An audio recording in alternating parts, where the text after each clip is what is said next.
is in the slot right. The A-train back. Here he comes. Pounds up toward the 1-yard line. Watch Aaron Shea lead the way here, Dan. 6'5", 251 pounds, a former tight end. He looks like a pulling guard here. Finds the linebacker, drills him right in the numbers. That's Terrio Harrison, and the A-train gets down almost to the 1. Second down and goal. Bill Seymour gives him an extra tight end. The wideouts come out. And now Michigan can take some time off the clock. Shea and Evan Coleman. And the A-train gets the call. Got it. Hold on. Was he down? Was his knee down? The Irish are there. The official's going to say that Devin Harper got him down before he went in the end zone. His knee touched. And Notre Dame calls timeout quickly. What a great tackle by Devin Harper, number 10. He went low on the A-train.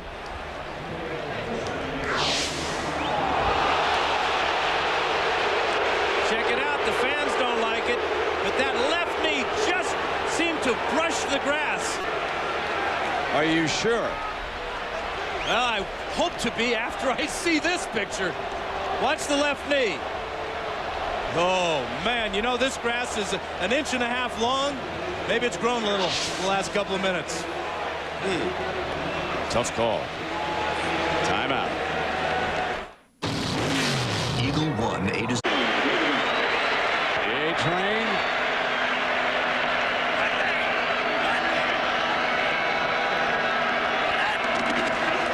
On the toss. Runs wide. Barrels into the end zone for the touchdown.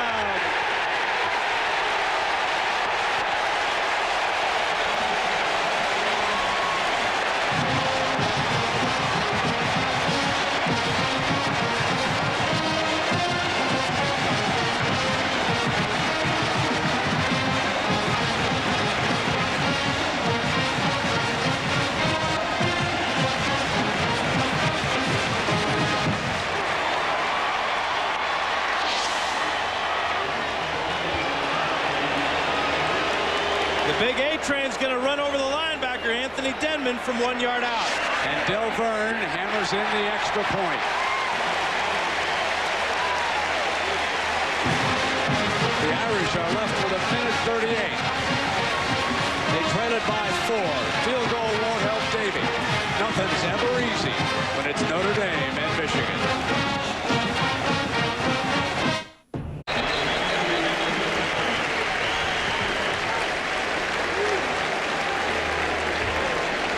I want to thank some folks. It's been a great coverage today. The coordinating producer of ABC's College Football, producer of the game, Bob Goodrich, directed by Drew Essenhoff, the TD, Doug Schmidt, associate producer, Mitch Green, associate director, Brian Gordon, production manager, Scott Silverman, the technical operations manager, Jim Licata, the assistants, Drew Kaliski and the Rook, Larry Tiscornia, our stats man, George Hill, spotter Brian Mogelson, down in the computer room, Anthony Holman.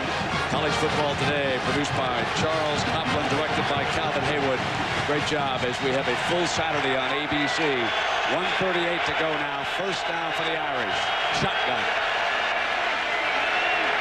Jackson deep. Overthrows Nelson. And let's remind you now that it's strange that we have no NFL this weekend, Labor Day weekend, but we certainly do have next weekend. Let's get ready. Oh, it's so typical of Jimmy. 1:33 to go. 26-22. Michigan leading it. Jackson. Got time, no more. Down at the 20, it was James Hall. Jackson trying to get the clock stopped here, but he can only get so much protection from his offensive line. Just a 3-man rush.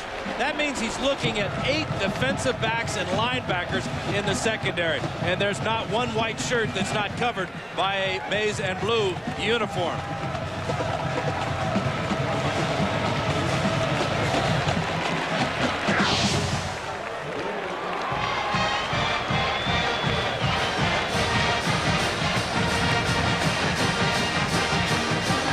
Let's take a look at our matchup board, Dan. How we make out here, partner? Well, you know, I think the play of Tom Brady has made this hold up for me, Brent.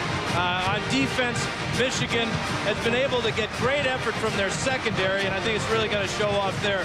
The special teams, you got to go with Michigan, and you got to look at their kicker, Jeff Delverne, with 4 field goals today. And as far as the intangibles, I'll let you handle that one, pal. Well, you know, I still like the fact the Irish had that game, and I think that Kevin Rogers knew a lot more about Jarius Jackson, and I think it paid a dividend with some of the play calling here today. But clearly, I agree with you about Michigan having the advantage in those 3 other areas. And if you go back, when Notre Dame got the lead, they got the celebration penalty on Bobby Brown in the end zone. So that meant that they kicked off from the 20-yard line, that Michigan got a good return. And then on the first play, another penalty against Notre Dame gave Michigan the opportunity not to have to settle for the field goal, but to go on in and get the touchdown. 3rd down and 10. The Irish have spent their timeouts. Deep middle, Nelson's got it. Clock stops. 1st down. Notre Dame not out of bullets yet. And again, you go back to who they're attacking in the secondary. Tommy Hendricks is playing on a bad leg. He's supposed to be the deepest man on the field. Nelson gets inside of Wheatley, but there is Hendricks. He should have been able to come up with that play. A 36-yard completion. Now 44 yards away. Remember, field goal won't help. No timeouts. To the middle. Need a 1st down. Hunter didn't get it. Clock continues to run. That was Dhani Jones making the stop for Michigan. Got to move quickly. The Irish cannot waste a second.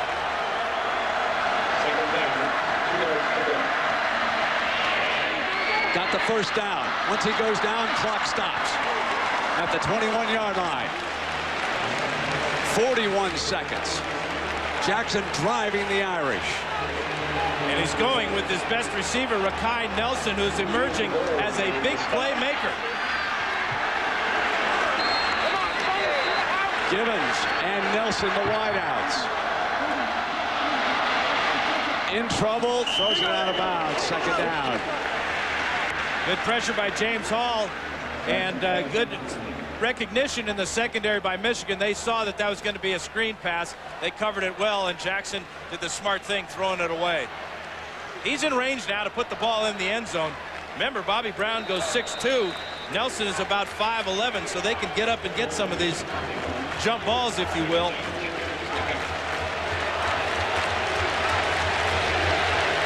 Here they come with Brown, Givens, and Nelson.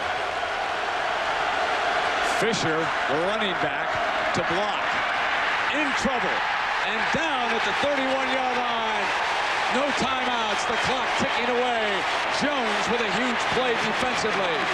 Great call in the secondary. They brought the weak safety, Dwayne Patman. He and Jones got in there on the quarterback for the big sack. Now 31 yards away. Jackson, middle, got Nelson, but short of the 1st down. Clock runs. He's got it down. Can he get it down? Not enough time. Michigan wins it.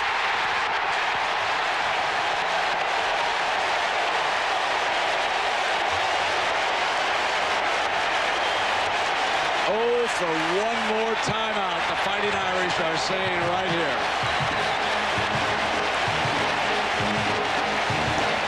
The key play was the safety blitz by Dwayne Patman that took the Irish, because they had no timeouts, out of the ball game. As the game of inches, Nelson with the reception came up about 6 inches short of a 1st down that might have stopped the clock. Here's the sack. Jones and Patman. And Jackson can't get away. Huge play. Great call by Jim Herman. It's an emotional Michigan team, which suffered an opening game loss in South Bend last year, and then could not recover for game 2 when Syracuse came in here and gave them a whipping. But now the Michigan Wolverines are off on the right foot. The Irish go to 1-1, and a big game You know, Fred, let me Jack has interrupt you got- for a second. We want to get Lloyd Carr before he goes in to celebrate. Congratulations. Thank you, Jack. It was a great football game, and my hat's off to Notre Dame. Both teams played their hearts out, and that's about as exciting as it'll ever get. How typical is this of a Notre Dame-Michigan contest? Well, it's typical of a lot of those games, right down to the wire. They never quit, and when you're on the field, they got the ball down there with a few seconds and a chance to win. I think it says everything about what college football is all about. Now, you went into the game a little bit determined as I want to see Brady, I want to see Henson. You said, I want to see what happens in the game. What about now? Or do we have a quarterback controversy anymore? Two great quarterbacks, two great ones. He's still mum on it, guys. Well, I don't think we are, because our Chevrolet players of the game will honor the young man Tom Brady, who came back and sparked that victory in the second half, leading the Wolverines to the win today.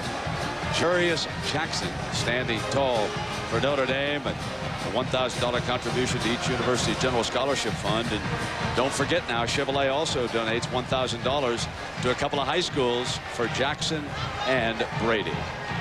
Michigan wins its opener 26-22.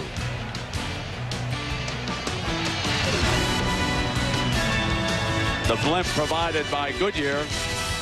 And stay tuned for the Thrifty Car Rental game report.